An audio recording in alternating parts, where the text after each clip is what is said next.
Olá, meu nome é Marcos Klinger, sou professor de Teoria Geral do Processo pela Faculdade FAESF e hoje iremos iniciar a aula sobre jurisdição. Bom, nessa aula nós iremos formar um mapa mental, primeiramente, para a gente compreender melhor a questão dos pilares, dos grandes vetores da Teoria Geral do Processo: jurisdição, ação e processo. Então, esses três vetores eles devem ser entendidos de forma bem compreensiva por vocês, caros alunos, para que nós não possamos ter dificuldades no futuro quando estivermos estudando o processo civil propriamente dito, né? Dentro de todas as suas fases e suas nuances. A gente precisa entender bem esses vetores para compreender alguns conceitos e alguns institutos do processo civil, sob pena de você estar se antecipando, né? Num estudo que você acaba não compreendendo por conta que você não tem uma base, você não tem um entendimento sobre o que seria a teoria geral, o que seria a jurisdição, o que seria a ação e o que seria processo, como vetores, né, da teoria geral e como pilares de todo o estudo do direito processual. Então, essa inevitabilidade, esse imediatismo jurídico de querer estudar, né, primeiro, por exemplo, a teoria dos recursos, teoria das provas, entender um pouco sobre, enfim, somente petição inicial ou uma contestação, sem compreender a teoria geral com essas bases, vai dificultar bastante o estudo de vocês. Então, neste momento, a gente tem que compreender bem, né, essa distinção entre o que é jurisdição, o que é ação e o que é processo, para que a gente possa distinguir bem os seus institutos, né? Os princípios da jurisdição, que são diferentes dos princípios do processo, né? Entender bem as condições da ação, não confundir com elementos da ação, isso a gente vai ver na próxima aula, né? Para também não confundir condições da ação com pressupostos processuais, que são elementos propriamente do próprio processo, né? Lembrando que jurisdição é a atividade estatal, é o poder de solucionar conflitos de interesse. A ação é o direito público subjetivo de pedir a tutela jurisdicional do Estado, ou seja, de acionar a jurisdição, de provocar uma resposta estatal para aquele conflito de interesse que está sendo posto sob sua apreciação. E o processo como instrumento de solução daquele conflito, como meio, né, que, no caso, a legislação, o ordenamento jurídico disponibiliza para a solução do conflito de interesse que está posto perante o Poder Judiciário. Então, essa distinção, para que você mais tarde não saiba distinguir, por exemplo, o que é capacidade de ser parte, capacidade processual, capacidade postulatória, essas distinções vocês têm que entender na teoria geral, né? Então, os institutos da teoria geral são fundamentais para o estudo do direito processual, principalmente do direito processual civil. Então, aqui nós temos que distinguir bem isso, né? O que é jurisdição, o que é ação e o que é processo, para que posteriormente a gente possa compreender todos os institutos do direito processual. Hoje, especificamente nessa aula, nós iremos falar sobre jurisdição. Então, acompanhe nossos slides para que vocês possam compreender melhor todo o assunto. Bons estudos! Vamos lá! Preparamos alguns slides aqui para vocês, estimados alunos, para que a gente possa acompanhar um estudo, né, e formarmos aí um mapa mental do que é jurisdição. Então, para iniciarmos essa aula, nós vamos ter que, obviamente, falar sobre o conceito de jurisdição, vamos ter que, posteriormente, falar sobre as características e os princípios da jurisdição, para, em seguida, falarmos sobre as espécies de jurisdição.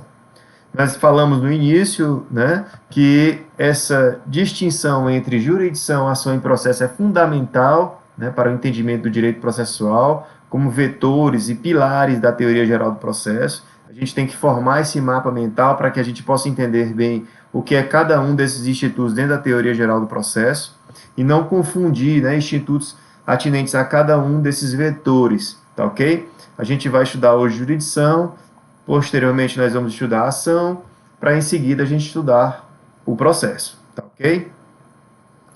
Então, falaremos do conceito de jurisdição, características e princípios da jurisdição e as espécies de jurisdição, ok?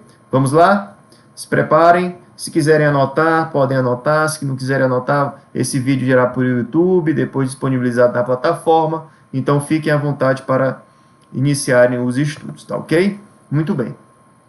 Então, como conceito de jurisdição, nós podemos dizer que a jurisdição é um poder estatal, né?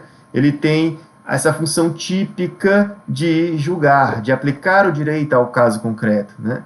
Então, essa atividade estatal que foi tomada pelo Estado para si, para que as pessoas não se utilizassem da autodefesa, da autotutela, para resolver os seus conflitos de interesse, é um serviço que é prestado pelo Estado, né, e é alçado como poder do Estado, né, dentro da tripartição de poderes executivo, judiciário e legislativo. Então, jurisdição quer dizer o quê? Dizer o direito. Juris, direito, dictio, dizer. Ok? Então, jurisdição é definida como sendo o poder-dever do Estado de aplicar o direito ao caso concreto submetido pelas partes através da atividade exercida pelos seus órgãos investidos, que seriam, no caso, os juízes. Então, a jurisdição é um poder, é uma função, é uma atividade estatal, é dever do Estado prestar a jurisdição quando provocado, ok? Então, a jurisdição ela tem essa função de resolver os conflitos de interesse que são postos sobre sua alçada, sobre sua atividade, né, devendo o Estado, no caso, entregar a tutela jurisdicional de uma forma eficaz, célere e em um prazo razoável. Tá ok? Então, esse termo jurisdição tem a ver com poder, função e atividade estatal.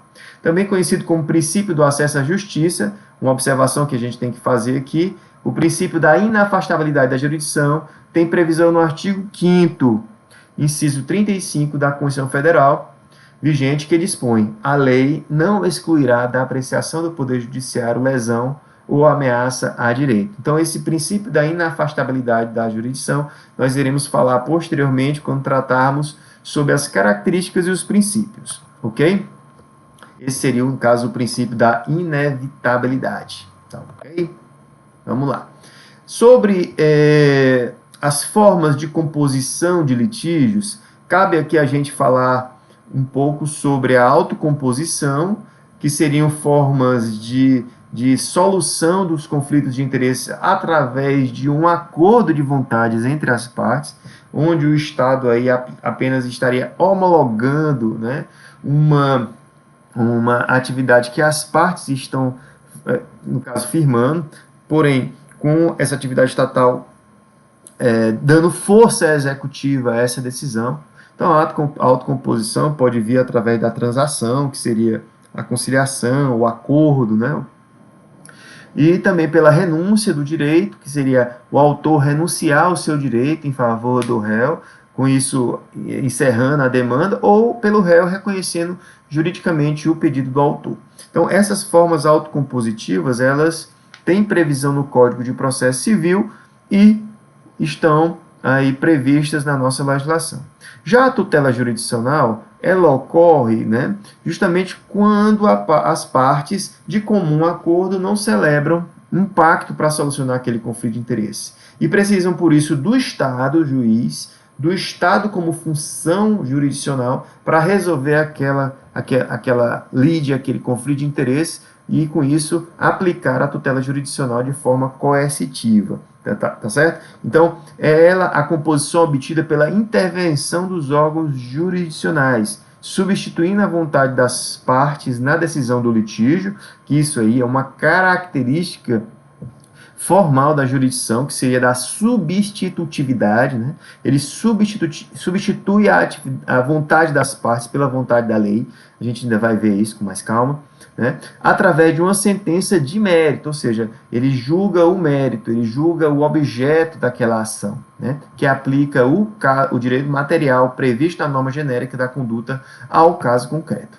E vimos também a questão da autotutela, né? Nós sabemos que a autocomposição e a tutela jurisdicional, elas são formas de solução de conflitos de interesses, né, de composição de litígios que podem ocorrer no processo, né, e que tem, obviamente, previsão legal e que tem aplicação dentro do Poder Judiciário. A autotutela, ela não é mais a forma adequada, obviamente, né, inclusive proibida, né, de composição de litígios, salvo em exceções previstas na própria legislação. Essa autotutela seria quando as pessoas reagiam, né, a esse conflito, né, com violência, com base na força, e daí conseguiam, né, ou não, a solução do conflito no olho por olho, dente por dente. Então, essa lei aí de Talião, ela não é aplicada, obviamente, hoje no direito brasileiro, salvo em algumas exceções que a própria lei estabelece, tá ok? Então, a autotutela seria uma das formas de composição de litígio, né, de conflitos de interesse, surgidas quando a ausência do Estado organizado, ou seja, quando o Estado se organizou, ele tomou para si essa atividade jurisdicional e passou, então, a resolver os conflitos de interesse de forma que ele substituiu a vontade das partes, essa autotutela, pela vontade da lei, aplicando o direito ao caso concreto, que no caso seria, então, a jurisdição. Ok? Então, a autotutela com poder insuficiente para coibir os homens de buscar a solução de suas lides através da lei do mais forte, subjugo forçado do mais fraco. Existem alguns exemplos, né, na lei, previsão expressa, que permitem a autotutela, como, por exemplo, desforço imediato nas ações possessórias, do penhor legal, além da legítima defesa no direito penal. Muito bem. Dentro dessa conjuntura, dessa realidade que nós observamos sobre a jurisdição e seus fundamentos, né, a gente tem que entender as suas finalidades, né? Então, a finalidade primordial aí da jurisdição seria compor os litígios, ou seja, aplicar o direito ao caso concreto e resolver aquela causa que foi posta sob sua apreciação. Seria o chamado escopo jurídico. Depois, nós temos aí um escopo, uma finalidade metajurídica, que seria de pacificar a sociedade, ou seja, encerrando os conflitos de interesse, encerrariam-se os conflitos e com isso haveria pacificação social. Esse é o chamado escopo social. Esses dois escopos, o jurídico e o social, a meu ver, são os mais importantes, mas há quem doutrine também a realização da justiça como um escopo político, ou seja, você resolver o conflito de interesses com justiça seria uma forma de finalidade que a jurisdição teria como um escopo político, tá ok? Duas características principais da jurisdição seria aplicar o direito ao caso concreto, que é posto sob sua apreciação, e a questão da substitutividade, ou seja, o Estado substitui a vontade das partes, o interesse pessoal das partes, e aplica o direito à lei ao caso concreto, ou seja, retira-se a vontade das partes para aplicar a vontade da lei. Bom, agora vamos falar um pouco sobre os princípios e as características da jurisdição. Nesse momento a gente já conceituou, já explicou as finalidades da jurisdição, então a gente agora tem que fazer uma pensão mental sobre os princípios. Entender quais são essas características desse poder, dessa atividade jurisdicional, essa atividade de aplicar o direito ao caso concreto dentro das atribuições, das competências que são postas para o Poder Judiciário. Tá ok? Então a gente tem basicamente 12 princípios, 12 características básicas que a jurisdição ela é notável, tá bom? A primeira delas seria da inafastabilidade do controle jurisdicional. Que princípio é esse, professor? Muito bem. É o princípio que a gente já fala aqui há bastante tempo, que está no artigo 5º, inciso 35 da Constituição Federal, que diz que a lei não excluirá da apreciação do Poder Judiciário lesão ou ameaça a direito. Isso está repetido no CPC? Sim, professor. Está lá, olha, veja você, querida aluna também. Não se excluirá da apreciação jurisdicional ameaça ou lesão ao direito. Ou seja, o artigo 3º do CPC fez uma repetição do que está na Constituição, nesse neoconstitucional, chamado movimento neoconstitucionalista ou neoprocessualista, ou seja, repetindo institutos, princípios, regras, normas da Constituição Federal nas leis infraconstitucionais. Tá certo? Essa inafastabilidade, porém, a gente tem que entender sobre dois aspectos. O primeiro deles seria um aspecto imediato, que seria do acesso à justiça, que seria a porta de entrada, ou seja, a inafastabilidade do controle jurisdicional quer dizer que todos possuem, né, essa aptidão de ingressar em juízo para resolver seus direitos que foram lesados ou ameaçados. Então, a porta de entrada seria o princípio do acesso à justiça. A condição de acesso à justiça está intimamente ligada com o princípio da inafastabilidade do controle jurisdicional. E a segunda nuance seria essa questão da concepção mediata, né, de efetividade da jurisdição, que seria a porta de saída, Existe a porta de entrada, que seria o acesso à justiça. Mas para que a questão da ameaça ou a lesão ao direito tenha um resultado, uma satisfação, uma efetividade, nós temos que solucionar esses conflitos de forma célere, em um prazo razoável. Então, essa concepção mediata de efetividade da jurisdição, ela deve também ser entendida dentro deste princípio. O segundo princípio que a gente tem que observar aqui seria o da inércia, ou da demanda, ou do dispositivo. Né? Então, o que é que diz a lei? Muito bem, o artigo 2º do CPC diz que o processo começa por iniciativa da parte e se desenvolve por impulso oficial, salvo as exceções previstas em lei. O artigo, no caput aqui, ele já começa no início, né, falando que o processo, como instrumento de solução de conflito de interesse, se inicia, né, começa por iniciativa da parte, ou seja, ele traz aí a questão do princípio da inércia da jurisdição. O processo ele não pode ser iniciado de ofício, ele precisa de provocação da parte interessada através de quê, professor? Justamente do direito de ação, do direito público subjetivo de pedir a tutela jurisdicional, não podendo o Poder Judiciário iniciar os processos de ofício. Uma finalização que a gente tem que fazer por conta dessa ressalva é que, salvo as exceções previstas em lei, a gente viu, inclusive, nas aulas presenciais, que existem algumas hipóteses em que um processo pode iniciar, né, de ofício, como, por exemplo, a questão da restauração de autos, dentre outras hipóteses, tá bom? Então, a jurisdição não pode ser exercida de ofício pelos agentes detentores da investidura, ou seja, os juízes que foram devidamente investidos do poder jurisdicional após a aprovação em concursos públicos de provas e títulos, tá bom? Dependendo ela sempre da provocação das partes.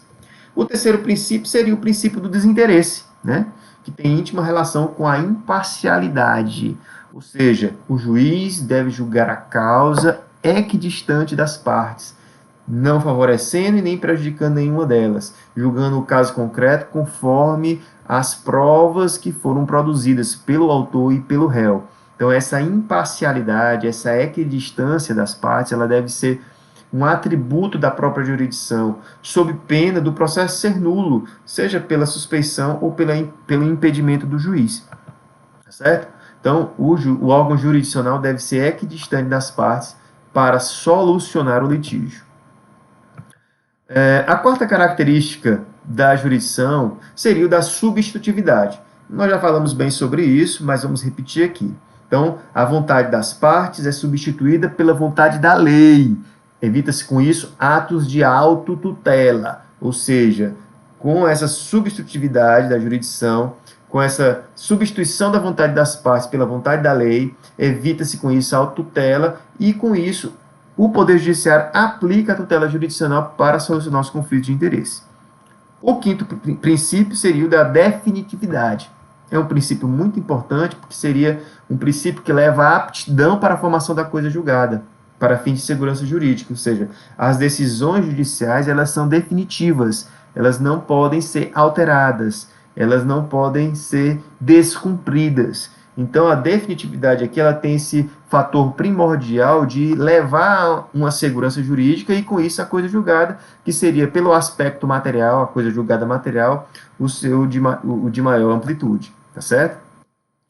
O outro princípio ou característica da jurisdição seria da secundariedade, ou seja, a atividade estatal é utilizada quando as partes interessadas não obtêm a autocomposição. Ou seja, se por acaso, por uma conciliação, por uma mediação, ou até mesmo por uma arbitragem, né, as partes não conseguem um acordo e amigavelmente, consensualmente, não resolvem o conflito de interesse, aí é que uma das partes, aquela que se sentir realmente prejudicada, ou as duas, podem ingressar em juízo para pedir a tutela jurisdicional e aplicar com isso o direito ao caso concreto, restabelecendo, no caso, a vontade da lei. Tá ok? Então, essa secundariedade é outra característica da jurisdição. Então, hoje, só uma observação, hoje as formas autocompositivas, conciliação e mediação são formas preferenciais de solução de conflitos de interesse. Antigamente, quando nós estudávamos processo civil, né, nós sempre tínhamos essa questão do processo como forma de solucionar conflito de interesse através da lide, né, da aplicação do direito, da sentença, né, impositiva, coercitiva. E hoje nós vimos que as formas autocompositivas, como a conciliação e a mediação, não são mais formas alternativas, né, de conciliação, alternativas de solução de conflito de interesse. Na verdade, elas hoje são formas preferenciais, cabendo ao juiz a todo tempo, dentro do processo, procurar a conciliação e a mediação das partes. O sétimo princípio que a gente deve ver agora seria o da indelegabilidade. O que diz esse princípio? Seria a impossibilidade de se delegar a função jurisdicional para outros poderes. Né? Seria a impossibilidade do poder jurisdicional como função típica, aplicar o direito ao caso concreto, delegar essas funções para o poder legislativo ou para o poder legislativo, né? Executivo ou legislativo. Não pode. Esse prisma externo leva em consideração essa questão da indelegabilidade. Como pelo prisma interno, ou seja, dentro dos próprios órgãos do Poder Judiciário. Eu não posso, com minha competência jurisdicional para processar e julgar ações de família, por exemplo, não posso delegar minha atribuição de julgar esses processos para um juízo da vara civil, ou, por exemplo, um juízo da vara penal. Essa característica de indelegabilidade, ela está presente dentro da jurisdição como pilar da teoria geral. Então, como a jurisdição é investida após preenchimento de rigorosos critérios técnicos, ou seja, a investidura dos órgãos do Poder Judiciário é feita através de concurso público, de provas e títulos, tem-se que não pode ser objeto de delegação pelo agente que a exerce com exclusividade. Tá ok? O oitavo princípio ou característica está aí no tema indeclinabilidade, ou seja, o juízo não pode declinar dessa função jurisdicional. Deve o mesmo dar a tutela jurisdicional. Ele não pode se excusar de dar a tutela jurisdicional, inclusive por conta de preceitos constitucionais de que nenhuma lesão ou de direito deixará de ser apreciada pelo Poder Judiciário. Ou seja, a gente tem que observar a questão da proibição do non liquet. O non liquet, na verdade, é uma expressão advinda do direito romano que se aplicava aos casos em que o juiz não encontrava nítida resposta jurídica para fazer o julgamento e por isso deixava de julgar. Porém, o nosso ordenamento jurídico proíbe essa expressão, esse instituto, uma vez que o juiz não pode se eximir de decidir sobre a alegação de lacuna ou obscuridade do ordenamento jurídico. Ou seja, mesmo que a lei seja omissa, não seja obscura, né, o juiz pode decidir sobre outras fontes do direito. Inclusive, nós vamos ver mais à frente que, inclusive, os precedentes jurisdicionais, as súmulas, né, eles hoje são muito aplicados. A fonte primordial, obviamente, é a lei, Constituição Federal e lei. Mas as outras fontes do direito, como a jurisprudência, a doutrina e outras formas de interpretação analógica e tudo, inclusive a equidade, né, ela pode ser aplicada para decidir os casos. O que não pode é o juiz deixar de decidir. O juiz, como órgão do Poder Judiciário, e dentro desse princípio da indeclinabilidade da jurisdição, não pode deixar de decidir uma causa que for colocada sob sua alçada, obviamente depois que preencher todas as condições da ação, os pressupostos processuais, quando não houver nenhum tipo de irregularidade processual ou dentro do direito de ação, aí é que o juiz vai analisar o mérito e dar uma resposta judicial, ok? Então o juiz não se exime de decidir sobre a alegação de lacuna ou obscuridade da lei. Inclusive está aí lá no CPC, no artigo 140, tá bom? Então, vamos seguir. A nona característica seria o princípio, né, ou característica da aderência, ou da territorialidade. Ou seja, é uma imposição de limites à jurisdição.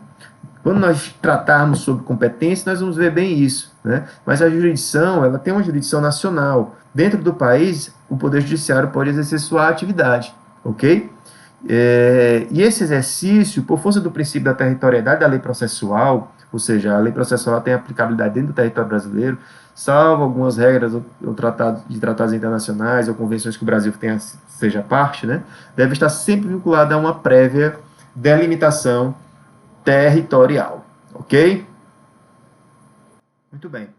Então, prosseguindo nos princípios, a gente vai agora falar sobre o 10º princípio, que seria o da inevitabilidade, ou seja, que as decisões e sentenças são impositivas, devendo as partes se sujeitar ao seu comando, ok? Então, uma vez ativada pelas partes, pela inércia, né, pelo princípio da inércia, a jurisdição é forma de exercício do poder estatal e o cumprimento de suas decisões não pode ser evitado pelas partes sob pena de cumprimento coercitivo, ou seja, essa coercitividade da decisão, ela existe dentro como característica aí da jurisdição, tá bom?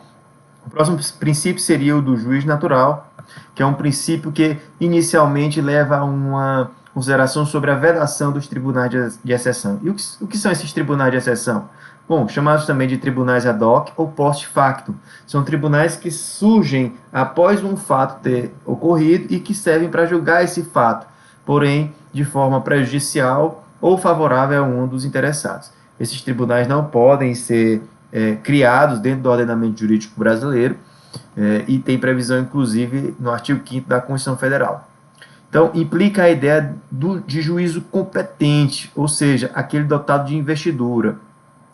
O Estado atua por meio de seus órgãos e de distribuição imparcial das ações. Então, o juízo natural, é aquele juízo competente para processar e julgar uma causa e que recebeu aquela ação após uma distribuição imparcial daquela demanda.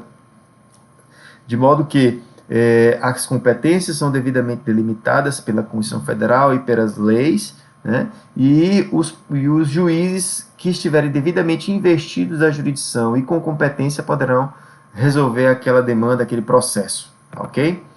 E por fim nós temos o princípio da unicidade, né? Muito embora se fale em jurisdição civil e penal, jurisdição comum e especial, justiça federal e estadual, na realidade esse poder dever é uno e indivisível, ok? Essa característica da jurisdição é que ela é una.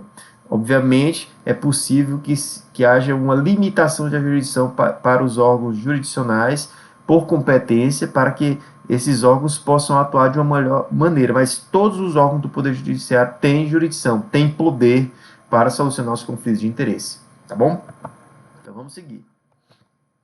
Vamos falar agora então sobre as espécies de jurisdição. Já falamos dos conceitos, né, e das finalidades da jurisdição, conceito de jurisdição, finalidade de jurisdição.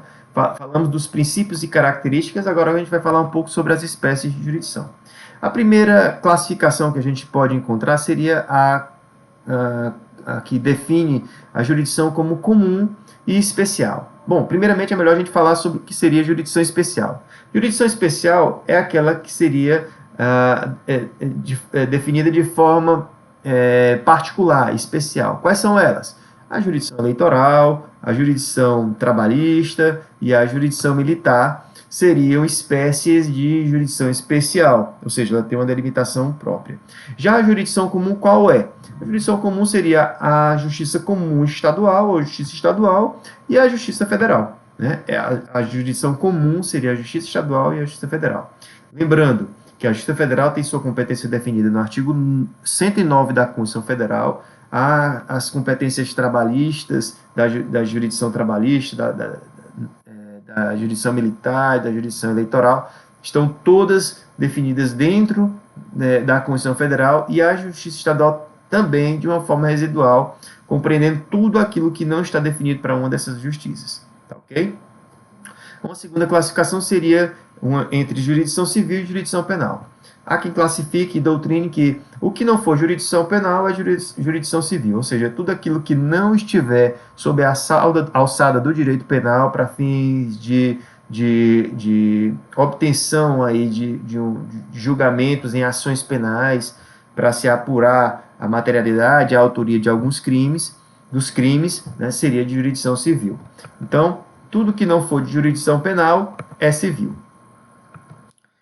Continuando aqui sobre as espécies de jurisdição, nós temos também a jurisdição de direito e a jurisdição de equidade. A jurisdição de direito seria a aplicação do ordenamento jurídico aos casos concretos, através das normas de direito, que seriam regras positivadas, os princípios constitucionais, princípios que estiverem em leis infraconstitucionais ou em precedentes jurisprudenciais. Sobre os precedentes jurisprudenciais, vale aqui a gente fazer uma observação do artigo 927 do CPC, que diz que os juízes e os tribunais observarão as decisões do Supremo Tribunal Federal em controle concentrado de constitucionalidade, isso aqui implicando, inclusive, na aplicação do direito, né, como jurisdição, nos enunciados de súmula vinculante, nos acordos no incidente de assunção de competência ou de resolução de demandas repetitivas, isso para realmente desafogar o judiciário, né? Também nos enunciados da súmula do Supremo Tribunal Federal em matéria constitucional e do Superior Tribunal de Justiça em matéria infraconstitucional, as decisões aí dos tribunais superiores tendo uma força muito grande aí na questão das decisões judiciais, a orientação do plenário ou do órgão especial aos quais estiverem vinculados. Tá certo? Então, prosseguindo, a gente tem também a jurisdição de equidade. A jurisdição de equidade é uma jurisdição que deve ser feita com muito cuidado, né, porque leva em conta juízos de oportunidade e conveniência do magistrado, ok? Então, ele leva critérios subjetivos e idiosincráticos, né, que levam em consideração aspectos pessoais da pessoa que estiver julgando, né? Não deve ser levado isso aí com muito cuidado e só pode haver a sua aplicação quando houver expressa previsão legal. É o exemplo dos honorários advocatícios, quando a causa não tem um valor, né, estimável, né, e por conta disso o juiz pode aí, condenar a parte vencida em pagamento de honorários, né, com base em regras de equidade. Ainda sobre espécie de jurisdição, nós temos uma classificação que trata da jurisdição inferior e superior. Isso não quer dizer que uma seja inferior propriamente dita, né? Na verdade, o juízo de piso, né, até quem discuta essa expressão. Mas, na verdade, nós quando falamos em jurisdição inferior, nós estamos falando de jurisdição originária, onde o processo deve se iniciar, né? Na maioria das ações, os processos se iniciam em juízos de primeiro grau, em juízos monocráticos, onde é só um juiz julgando a causa. Mas existem algumas hipóteses que são de jurisdição inferior, que se iniciam diretamente nos tribunais, né? Como, por exemplo, ações que podem, eventualmente, ações penais, por exemplo, contra um juiz. Uma ação penal contra um juiz que praticou um crime ou um promotor de justiça, conforme a lei, deve se processar e julgar originalmente dentro do tribunal, né? Então, o processo se inicia no Tribunal de Justiça. É aquela questão da prerrogativa de foro, né? Então, essa questão da jurisdição inferior, na verdade, o Tribunal de Justiça seria a jurisdição inferior, ok? E a jurisdição superior seria a jurisdição recursal, tá ok? Jurisdição que recebe os processos em grau de recurso para fim de solucionar as eventuais incongruências ou insatisfações das partes, para revisar realmente a decisão de primeiro grau ou a decisão do juízo inferior. E, por fim, nós temos uma classificação bem interessante, que seria da jurisdição contenciosa e da jurisdição voluntária. A jurisdição contenciosa, claro, é quando existe uma lide, né? Então, a jurisdição é contenciosa quando existe conflito, quando existe lide, né? E a jurisdição voluntária é quando não há lide. Então, a jurisdição, no caso, é voluntária doutrinariamente, né? categoricamente, ela só é considerada jurisdição pelo seu aspecto orgânico, porque essas ações elas fazem parte, né, do ordenamento jurídico brasileiro, e o Poder Judiciário e ao Poder Judiciário cabe aí julgar, né, essas ações. Essas ações, obviamente, estão lá no Código de Processo Civil, dentro do artigo 719 e seguintes, e tem como exemplos o divórcio, a separação consensual, a abertura de testamentos, enfim. Então, esse aspecto orgânico da jurisdição voluntária, ela existe mais para explicar que a jurisdição voluntária só é jurisdição porque ela é julgada pelo Poder Judiciário, pois é uma função exercida por órgão do Poder Judiciário. É uma função meramente administrativa, né? E muitos doutrinadores fazem dão um conceito para ela como sendo uma administração pública de interesses privados. Muito bem. Então, feitas essas considerações, passados esses slides sobre o conceito, sobre os princípios e características da jurisdição e sobre as espécies de jurisdição, nós vamos dar por aqui, por encerrada essa revisão sobre jurisdição, para que vocês possam passar então na próxima aula a estudar os institutos da ação, como direito público subjetivo, de acionar o Poder Judiciário a uma resposta e, com isso, prestar uma tutela jurisdicional. Então, meus queridos alunos, mais uma vez é muito bom estar aqui fazendo essa aula para vocês. Espero que vocês tenham bons estudos e até a próxima.